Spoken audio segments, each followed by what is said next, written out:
जी अस्सलाम वालेकुम स्टूडेंट्स। हम नेक्स्ट एक्सरसाइज करने जा रहे हैं 1.2। यू नो व्हाट, हमने 1.1 की थी, इसमें क्वाड्रेटिक इक्वेशंस की थी। क्वाड्रेटिक इक्वेशंस की 2 टाइप्स थी सॉल्व करने की, वो कौन सी थी हमने वो देखी थी। हमने वो उसको सॉल्व किया, important question according to paper point of view आपको बताया। उसके अलावा अब हम करने जा रहे हैं क्वाड्रेटिक फार्मूला। अब हमने देखना है क्वाड्रेटिक इक्वेशंस और क्वाड्रेटिक फार्मूला में क्या डिफरेंस है। ये जैसे कि नजर आ रहा है आपको क्वाड्रेटिक फार्मूला, तो हमारे पास पहले क्या थी, क्वाड्रेटिक इक्वेशन थी। क्वाड्रेटिक इक्वेशन हमारे पास क्या थी, ax² प्लस bx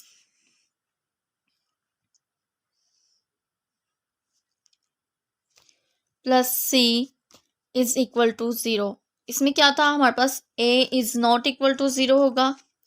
इसकी 2 कंडीशन थी, a is not equal to 0 होगा and a b c are क्या होंगे हमारे पास, रियल नंबर्स।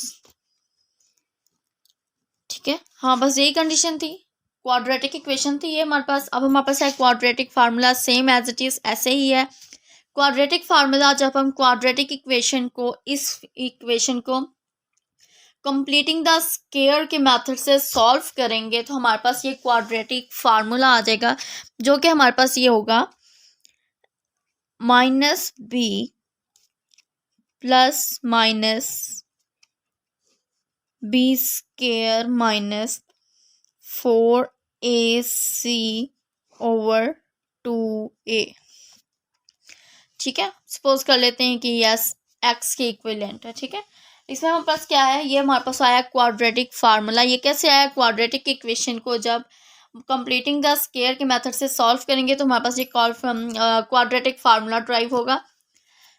क्वाड्रेटिक फार्मूला की डेरिवेशंस मैंने आपको इसलिए नहीं बताया क्योंकि 10th लेवल में हमारे पास ये जो है क्वेश्चन नहीं आता। हमने सिर्फ पेपर पॉइंट ऑफ व्यू के अकॉर्डिंग इंपॉर्टेंट क्वेश्चन करने हैं, इससे मैंने ज़्यादा लेंथी नहीं जाने की कोशिश की, तो आपको डायरेक्ट क्वाड्रेटिक फार्मूला बता दिया, इसकी डेरिवेशन नहीं दिखाई मैंने आपको, ना बताई आपको कि ये क्वाड्रेटिक फार्मूला कैसे प्रूव होता है।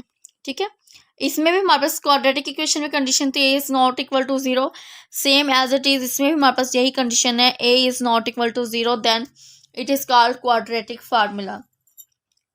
देखें, अगर हमारे पास ये 0 हो जाएगा तो देखें कोई भी वैल्यू को 0 पे डिवाइड करेंगे तो वो हमारे पास अनफिनिट हो जाएगा 0 हो जाएगा, तो वो हमारे पास कोई क्वेश्चन का आंसर नहीं हो निकलेगा। इसलिए हम कहते हैं कि वो अनडिफाइन होता है, किसी भी वैल्यू को 0 से डिवाइड करें तो वो अनडिफाइन होता है, इसलिए 0a नहीं होगा। हम अपनी वीडियो को ज़्यादा लेंथी करने के बजाय हम स्टार्ट करने जाते हैं फर्स्ट क्वेश्चन 1.2 एक्सरसाइज का, जो कि देखिए मैंने स्टेटमेंट राइट करके रखी है। एक्सरसाइज 1.2 है, क्वेश्चन 1 है solve the equations using quadratic formula. Question 1 है हमारे पास 2 - x² is equal to 7x। तो देखें, हम सबसे पहले इक्वेशन को राइट कर लेते हैं।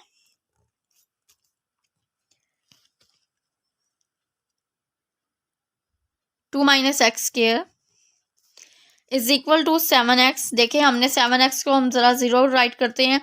सबसे पहले हम बड़ी वैल्यू को राइट करते हैं, फिर उससे छोटी और देन इससे छोटी, मतलब पहले x² वाली, फिर x और फिर कांस्टेंट, और इक्वालिटी में हम 0 लाते हैं क्या, ताकि वो हमारे पास क्वाड्रेटिक इक्वेशन बन सके। 7x x² उधर जाके हो जाएगा +x² और 2 उधर जाके हो जाएगा -2, देन यहाँ पर हमारे पास 0 बच जाएगा। तो अब देखिए, मैंने आपको कहा था 0 को लेफ्ट साइड पे लिखें या राइट साइड पे, इससे क्वेश्चन पे कोई फ़र्क नहीं पड़ता। तो हम राइट कर लेते हैं x², पहले x² वाली वैल्यू को राइट कर लेते हैं, +7x - 2 इज इक्वल टू 0। देखिए, इक्वेशन सेम हमने वही पुट की है, बस हमने सिर्फ इसको हमने लेफ्ट साइड पे राइट कर दिया और 0 को हमने राइट साइड पे राइट कर दिया। ओके, तो देखिए हमारे पास a इसमें क्या आएगा 1, b इज इक्वल टू 7। मैं आपको नेक्स्ट स्टेप में बताती हूँ कि हम ये a b c की वैल्यूज़ क्यों राइट कर रहे हैं।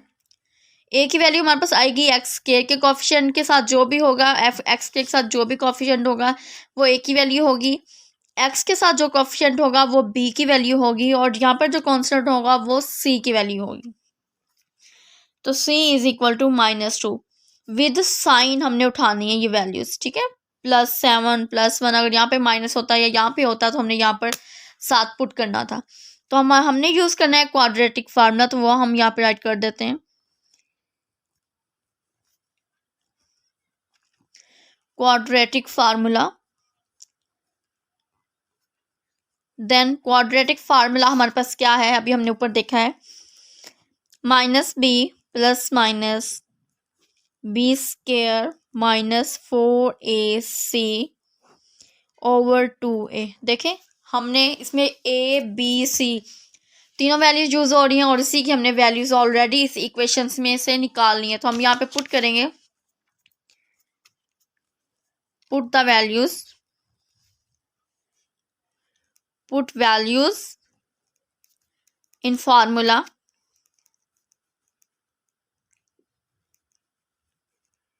ओके, तो b के हमारे पास क्या है 7 माइनस हमारे पास फार्मूले का b की 7 वैल्यू प्लस माइनस b² का आ जाएगा 7² -4, a आ जाएगा हमारे पास 1 एंड c आ जाएगा हमारे पास -2। It's clear students. और 2 इंटू ए की वैल्यू हमारे पास आ गई 1। ये हमने जस्ट वैल्यूज पुट की हैं फार्मूला में, तो हमारे पास क्या आ जाएगा -7 +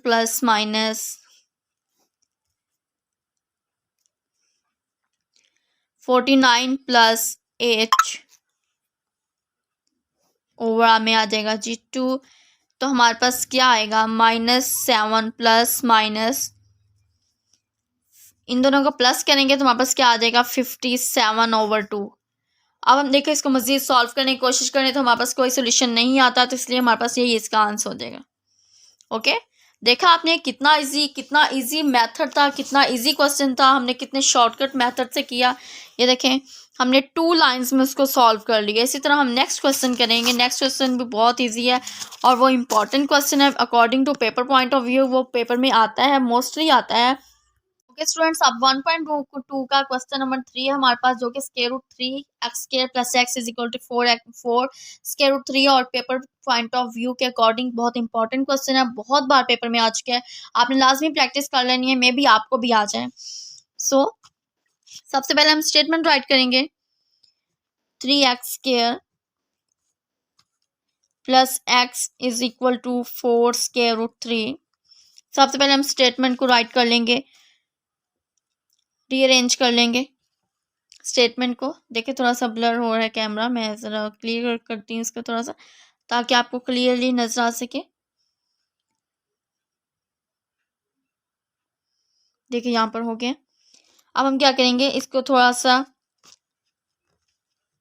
x² + x -4 √3 = 0। देखिए हमने 0 के अकॉर्डिंग पुट कर लिए इक्वल टू 0, तो वहाँ पर ये क्वाड्रेटिक इक्वेशन बन गई। अब हम क्या करेंगे क्वाड्रेटिक फार्मूला,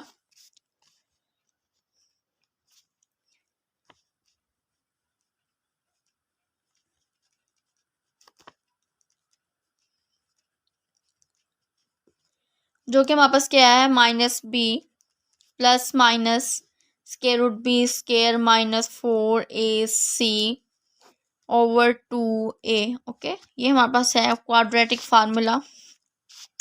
तो हम इस इक्वेशन में से वैल्यूज निकाल लें कि a की वैल्यू हमारे पास क्या आएगी √3, b की वैल्यू आ जाएगी हमारे पास 1 एंड c की वैल्यू आ जाएगी -4 √3।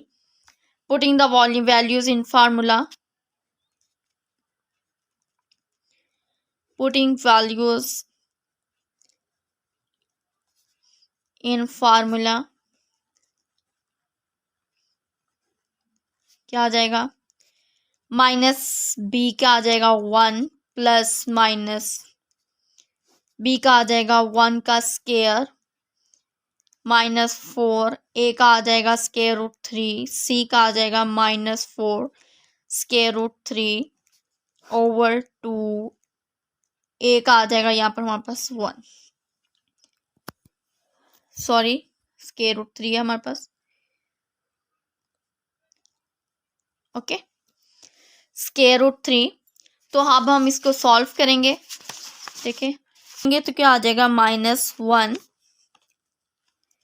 प्लस माइनस, यहाँ पर आ जाएगा हमारे पास b का स्क्वायर आ जाएगा 1, माइनस माइनस हो जाएगा हमारे पास प्लस, 4 4 हो जाएगा हमारे पास 16, इंटू आ जाएगा हमारे पास √3 का स्क्वायर ओवर 2 √3। ओके, इतनी समझ आ गई आपको?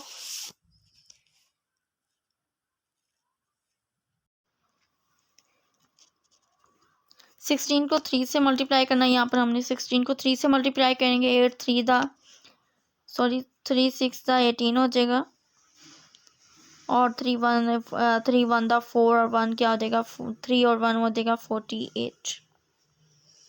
ठीक है, 48 ओवर 2 √3।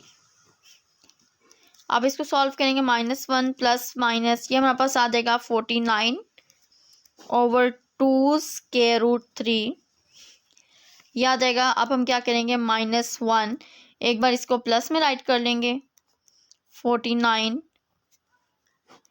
ओवर 2 √3। अच्छा, पहले हम इसको सॉल्व कर लेते हैं। 49 हमारे पास सॉल्व हो जाएगा, यहीं पर हम कर लेते हैं। इधर हम राइट कर लेते हैं 7। देखिए 49 का स्क्वायर रूट हमारे पास क्या आ जाएगा, 7 ओवर 2 √3। अब हम इसको प्लस और माइनस से सॉल्व कर लेते हैं।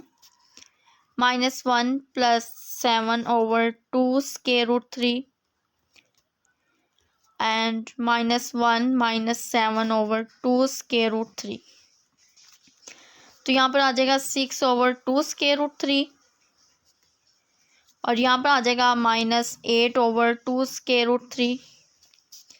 2 1 2 2 3 6 आ जाएगा 3 ओवर √3, और इसका आ जाएगा 2 1 2 2 4 8। तो यहाँ पर क्या आ जाएगा, -4 ओवर √3। तो ये हमारे पास होता है 3 स्क्वायर रूट के इक्वल। तो सोल्यूशन सेट हमारे पास क्या आ जाएंगे, √3 एंड -4 ओवर √3। ओके स्टूडेंट्स, मेरे चैनल को लाइक, सब्सक्राइब और कमेंट शेयर में सेक्शन में कमेंट जरूर कीजिएगा।